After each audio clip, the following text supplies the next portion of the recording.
Smoking is injurious to health. It causes cancer. ধূমপান স্বাস্থ্যের পক্ষে ক্ষতিকারক, এতে ক্যান্সার হয়।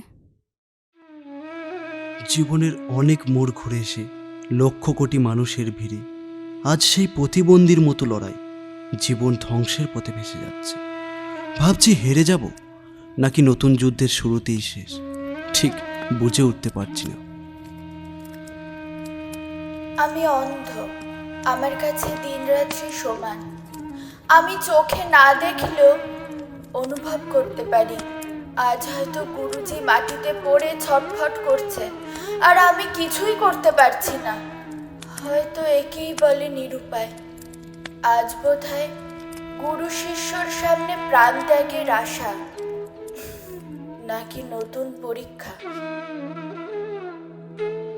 শুনেছি জীবন বদলায় ত্রিভুবনের আনাচে কানাচের মধ্য দিয়ে। রণক্ষেত্রের যুদ্ধ নাকি আজ আমার পরীক্ষা, নাকি প্রতিবন্ধীর পরীক্ষা। আজ বড় জানতে ইচ্ছে করে জানতে আমার মতো শিল্পীদের কোথায় শুরু আর কোথায় শেষ, প্রশ্ন উত্তরের পর্ব কোথায় শেষ। হয়তো আমার মতো লক্ষ লক্ষ শিল্পীরা আজ মৃত্যু শয্যায় শুয়ে। আমি জানি না জীবনের এই খেলাটা কখন থেকে শুরু হয়েছিল, তবে অনুভব করতে পারি খেলাটা একটা বিন্দু থেকে শুরু হয়েছে। I mean the game start with top.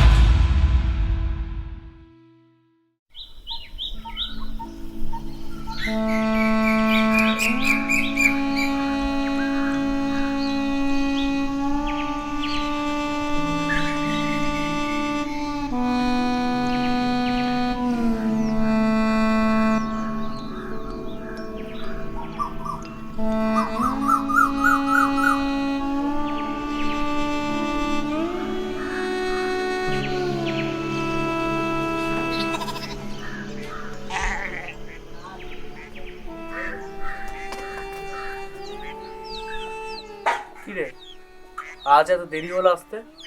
আসলে দাদা, মায়ের শরীরটা খুব খারাপ ছিল, তাই চাল ডাল একেবারে ফুটিয়েই এলাম। তা মা এখন কেমন আছেন? মোটামুটি আছে দাদা।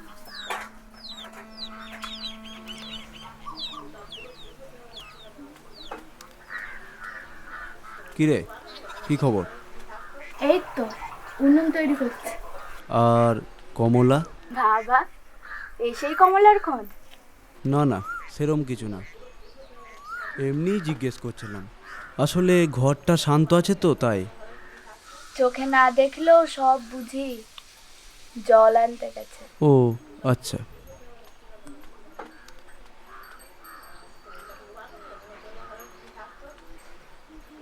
বলছি একবার রামনাথ বাবুর বাড়ি যা তো, গিয়ে দেখে আয় ওনার মেয়ের বিয়েটা কবে।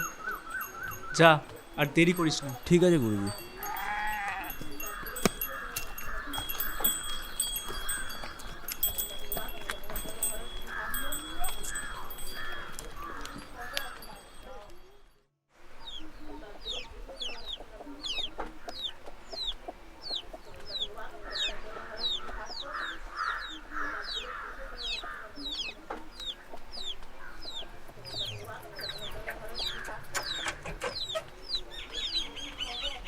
কিরে, এত তাড়াতাড়ি চলে এলি?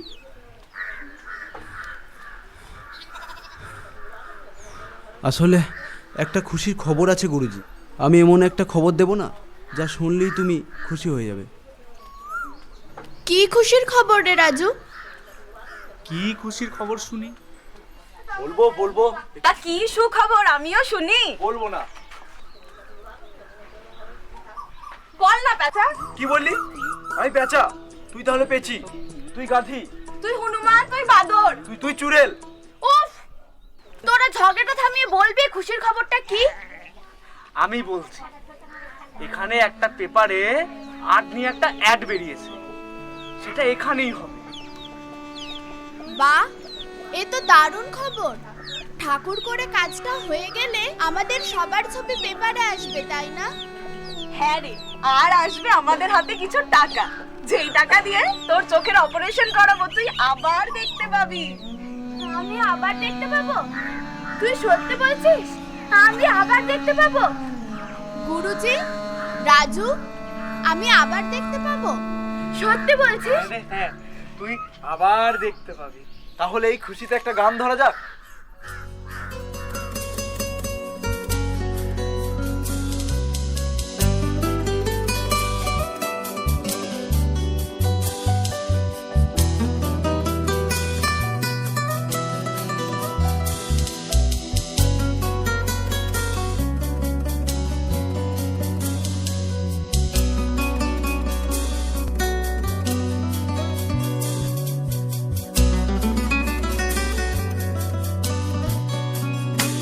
আমার হিয়ার মাঝে লুকিয়েছিলে, দেখতে আমি পাইনি তোমায়, দেখতে আমি পাইনি।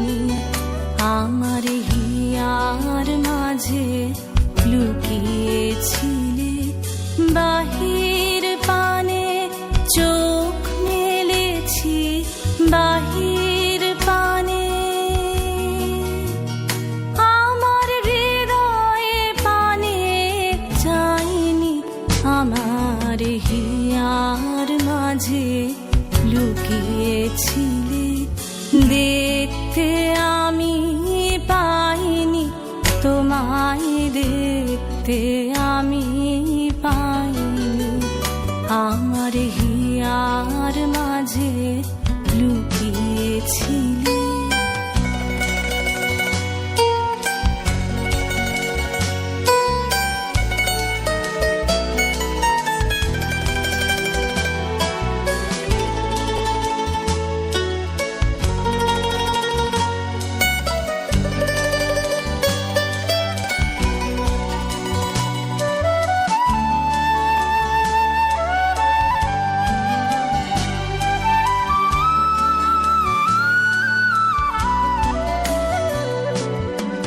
আমার সকল ভালোবাসায়, সকল আঘাত, সকল আশায়, আমার সকল ভালোবাসায়, সকল আঘাত, সকল আশায় তুমি ছিলে আমার কাছে, তুমি ছিলে। আমি তোমার কাছে যাইনি, আমার হিয়ার মাঝে লুকিয়েছিলে, দেখতে আমি পাইনি তোমায়, দেখতে আমি পাইনি। আমার হিয়ার মাঝে লুকিয়েছিলে।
আমি পাইনি আমার হিয়ার মাঝে লুকিয়েছিলে বাহির পানে চোখ মেলেছি বাহির পানে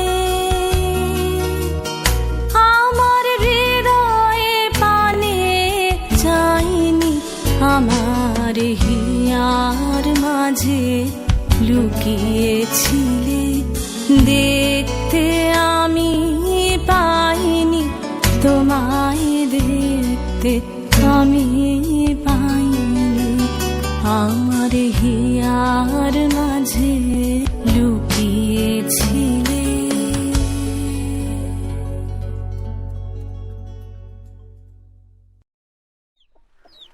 এই দাদা দাদা, গুরুজি কেমন একটা হয়ে রয়েছেন, মনে হচ্ছে মন খারাপ। অডিশনে জানিস তো কিছু একটা হয়েছে মনে হয়। চল চল দেখি।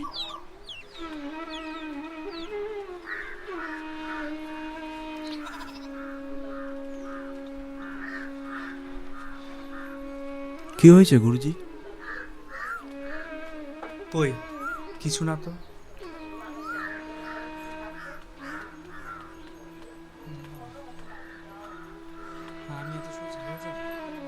চিন্তিত দেখাচ্ছে কেন গুরুজি তোমাকে?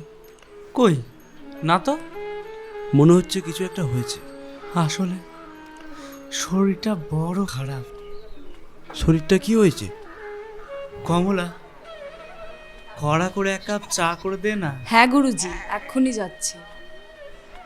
গুরুজি, তাহলে কি আমি রামনাথ বাবুর বাড়ি থেকে ঘুরে আসবো? হ্যাঁ যা। ঠিক আছে গুরুজি, তাহলে আসছি।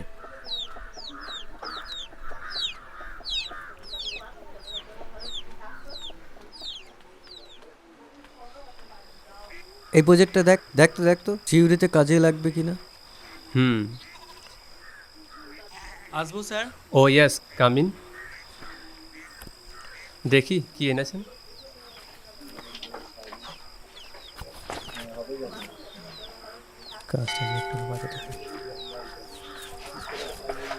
আপনি একটু বাইরে গিয়ে বসুন, আমরা আপনাকে একটু পর ডেকে নিচ্ছি।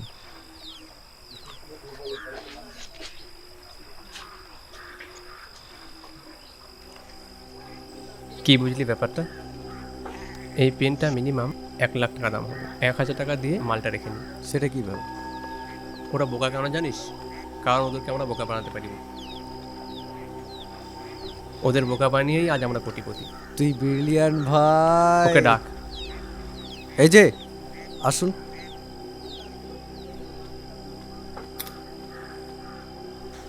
দেখুন, আপনার পেনটা আমাদের খুব একটা ভালো লাগেনি।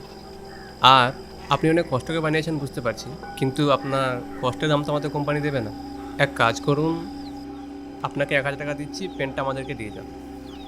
সরি স্যার, আমি গরিব হতে পারি, কারো করুণা নিই না, ক্ষমা করবেন।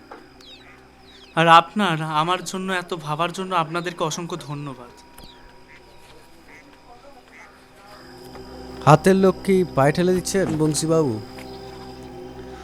প্রকৃত শিল্পী কখনোই টাকাকে ভালোবাসে না, তারা ভালোবাসে তাদের সম্মানকে। বাড়ি আর বাড়ি শব্দ দুটো একই রকম শুনতে লাগলেও একটা বাড়ি মানে হচ্ছে জল, আর দ্বিতীয় বাড়ি মানে হচ্ছে ঘর। আশা করি বুঝেছেন। ভালো থাকবেন। এটা যেন চামচিকিতে লাথি মারার মতো হয়ে গেল না ব্যাপারটা। মাঝে মাঝে বুঝে উঠতে পারি না, এরা একদিনও কি ভালো ভাত খাবার জন্য কথা হবে না। সে যাই হোক, ওই বংশীর সমস্ত পেন্ট আমার চাই। আমার ভাগ্যের চাবি এখন বংশীর হাতে। দরকার হলে আমি চুরি করবো পেনগুলো, আমি চুরি করাবো। গুরুজি চা।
এই নাও, এটার মধ্যে ঠিকানাটা লেখা আছে।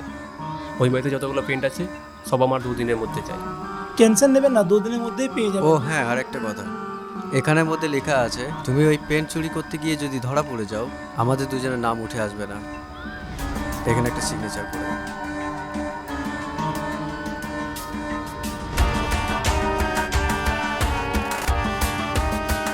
Best of luck. ওকে।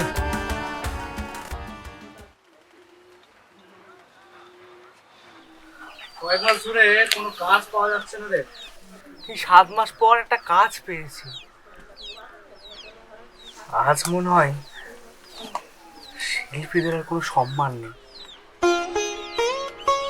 নদীর জলের স্রোতে যদি পার্ক হয়ে যায় তবে নদীরই দোষ, অথচ নদী নিরুপায়। বাবা, মহারানী আজ কবিতায় ফেটে পড়ছেন।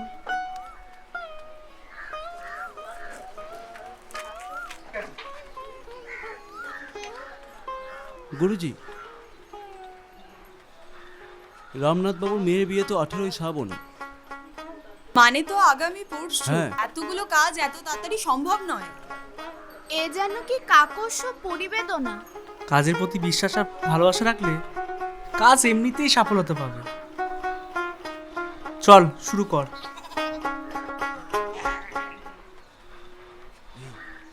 আশা করি এই বাড়িটা হতে পারে। বংশীবাবু, ওই বংশীবাবু, বংশীবাবু বাড়িতে আছেন? বংশীবাবু বাড়িতে আছেন? হ্যাঁ আছে। ওই তো বংশীবাবু।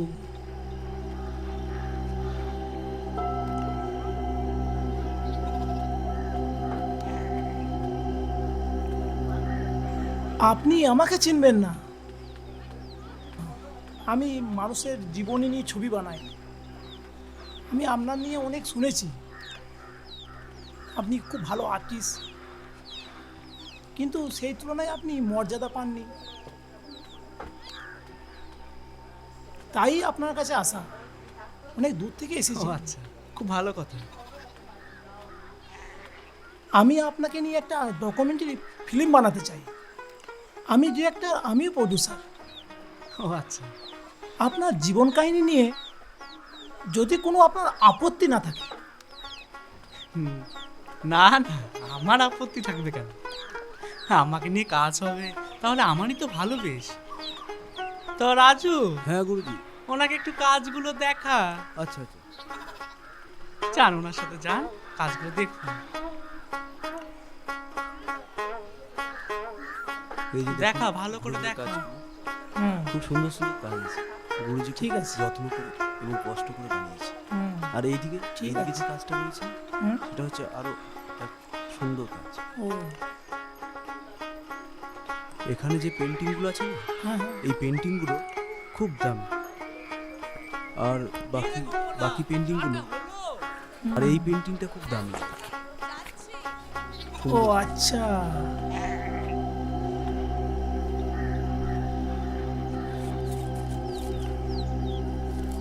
আর এই পেন্টিংটা সবচেয়ে দামি। ঢোকার রাস্তা ঠিক আছে, কিন্তু বেরোবো কোন দিকে? এই দিকেই ভালো হবে। হ্যাঁ হ্যাঁ হ্যাঁ হ্যাঁ, যাই যাই যাই যাই। কাজগুলো কেমন লাগলো দাদা? খুব ভালো মানে এত হয়েছে। সুন্দর কাজ, কত সুন্দর মনে কাজ চলছে এখানে নানা রকম। আর এই কাজগুলো তো আগেই দেখলেন। হুম। কি রে, নিয়ে আয় তাড়াতাড়ি। বসুন স্যার। গুরুজি, কাজগুলো সব আচ্ছা, দেখানো হয়ে গেছে। যা তুই কাজ কর। ঠিক আছে গুরুজি। কেমন লাগলো হ্যাঁ, বিষয়টা দেখলাম, খুব ভালো দেখলাম। দেখুন? কাজ করতে দেখতে বয়সটা তো বাড়ছে, যদি কিছু হয় তাহলে ভালো হয়। এখন আর কেউ শিল্পীদের দাম দেয় না।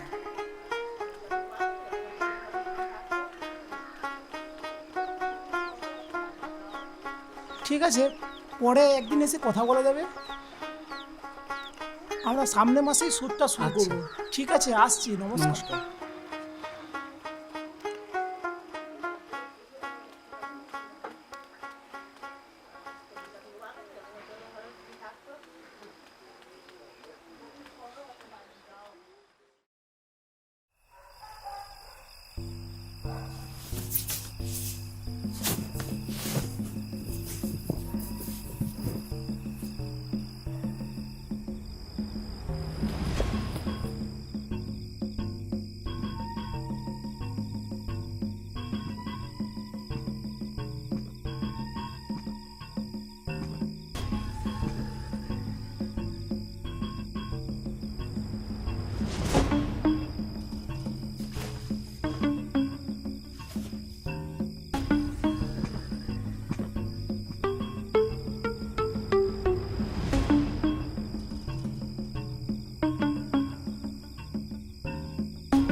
এটাই আপনাদের পরিচয়?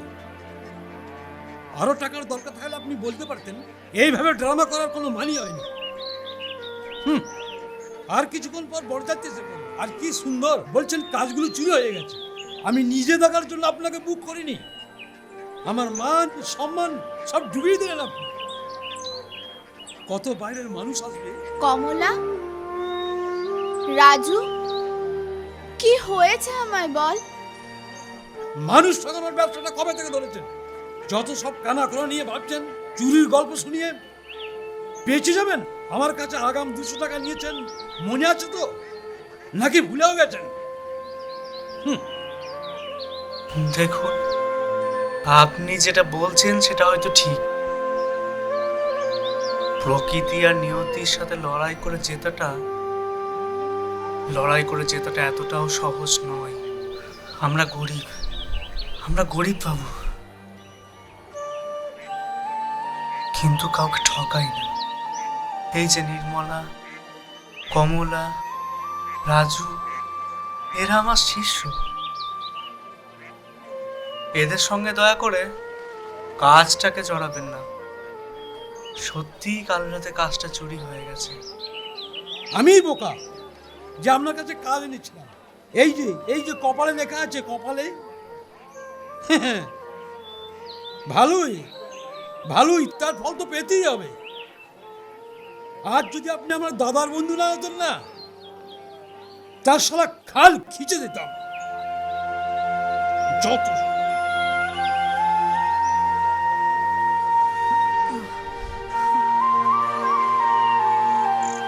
গুরুজি, কি হয়েছে গুরুজি? গুরুজি কথা বলো। গুরুজি, গুরুজি কথা বলো। গুরুজি, গুরুজি,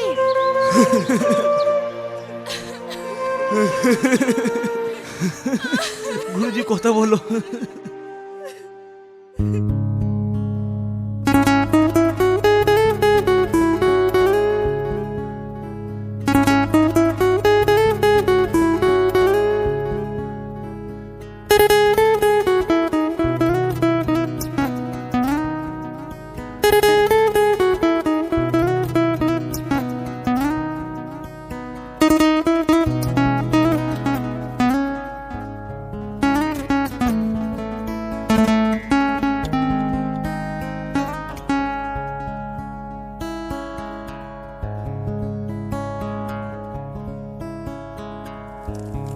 আমার যাবার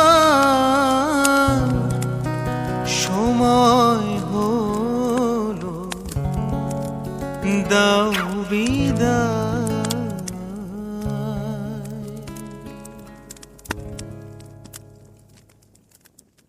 কি ভাবছো তোমরা? এখানেই সব শেষ? নেই কি আর তোমাদের লক্ষ্য বিশেষ? ভুলে যেও না, মানুষের মৃত্যু হয়, শিল্পীর নয়।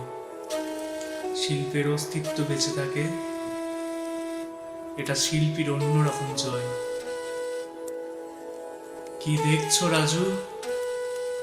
খুব অবাক হচ্ছ তাই না? হ্যাঁ, আমি।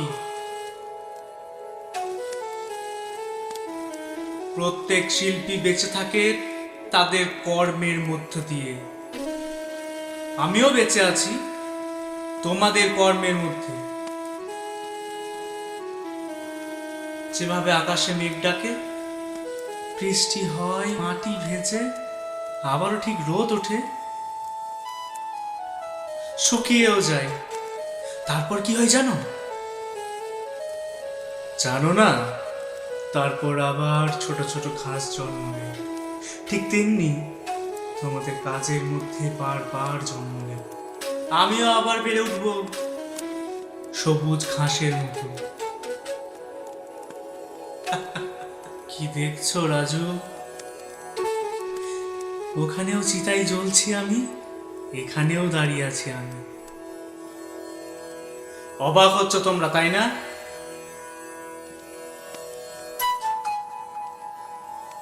হ্যাঁ, হ্যাঁ, আমি কথা বলছি, কারণ তোমাদের মনের মধ্যে জমে থাকা আমার জন্য শ্রদ্ধা, ভালোবাসা আজ আমায় এই দুই নদীর তীরে দাঁড় করিয়ে রেখেছে। তবে তোমরা পেছন ঘুরে আর দেখো না, আমায় যেতে দাও।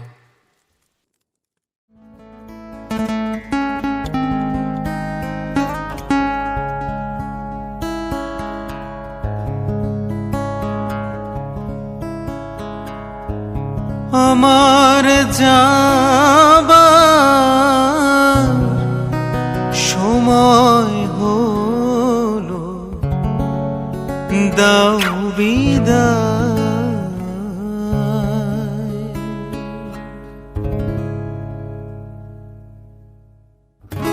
মোছো আঁখি, দুয়ার খোলো, দাও বিদায়। আমার যাবার সময় হলো, দাও বিদায়।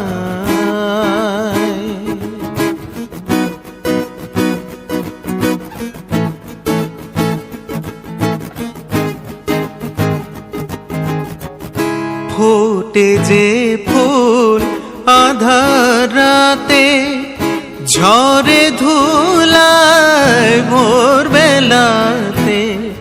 ফোটে যে ফুল আধার রাতে, ঝরে ধুলায় ভোর বেলাতে। আমায় তারা ডাকে সাথে, আয় রে আয়।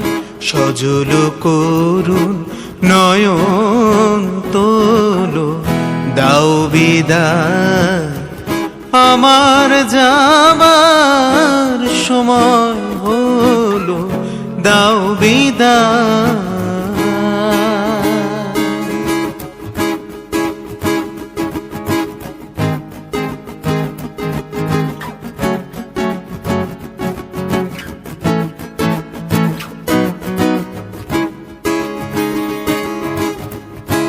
অন্ধকারে এসেছিলাম, থাকতে আধার যাই চলে।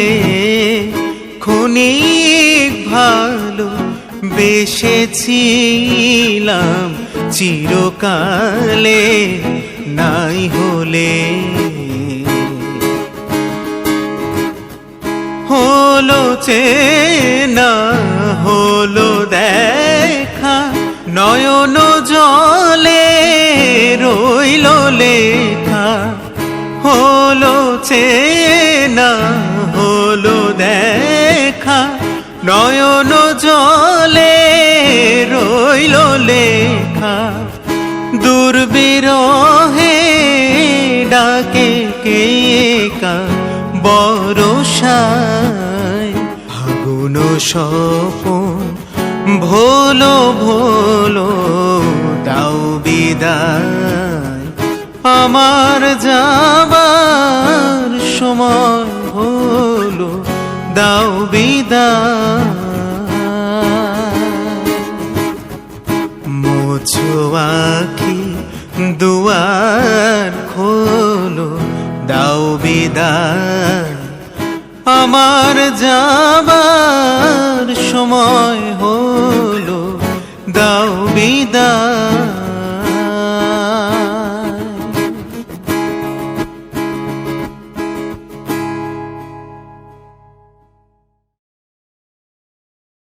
গুরুজি, গুরুজি, আরে রাজু,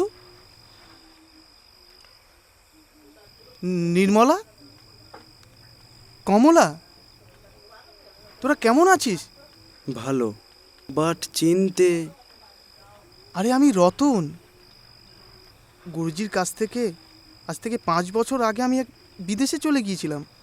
ওখানে একটা বড় আর্ট কোম্পানিতে জব করছি। কিন্তু গুরুজি কোথায়? গুরুজি? আরে তোরা কেউ কিছু বলছিস না কেন? সবাই এরকমভাবে চুপ করে আছিস কেন তোরা? গুরুজির কি শরীর খারাপ হয়েছে? আরে তোরা কেউ কিচ্ছু বলছিস না, কিছু না বললে আমি কি করে বুঝবো যে গুরুজির কি হয়েছে? তুই চলে যাচ্ছিস ওদিকে, কমলা যাচ্ছে কাজ করতে, আমাকে বল গুরুজির কি হয়েছে? বল না তোরা, কি হয়েছে? এরকম করছিস কেন, বল না। স্ট্রোক। জানিস রাজু, আজ থেকে 5 বছর আগে গুরুজির কাছ থেকে কাজ শিখে কলকাতাতে অডিশন দিই, আর সেখান থেকে একটা লেটার আসে বিদেশে যাওয়ার সময় গুরুজি একটা ছবি দিয়েছিল। সেটার মূল্য কতটা সেদিন বুঝতে পারিনি, বাট কিছুদিন আগে একটা ফেস্টিভ্যালে সেই ছবিটা জমা দিই। বড় বড় 4টে কোম্পানির মিউজিয়াম সেগুলো কিনে নেয় 50 লাখ টাকা দিয়ে। দেখ, এই দেখ তার চেক। আমাকে একটু বল না, আমি শুনবো। 50 লাখ টাকা। গুরুজি বেঁচে থাকতে দাদাকে একটা পেন্ট দিয়েছিল, আর সেই পেন্টটা আজ 50 লাখ টাকায় বিক্রি হয়ে গেছে, আর আমরা বড়লোক হয়ে গেছি।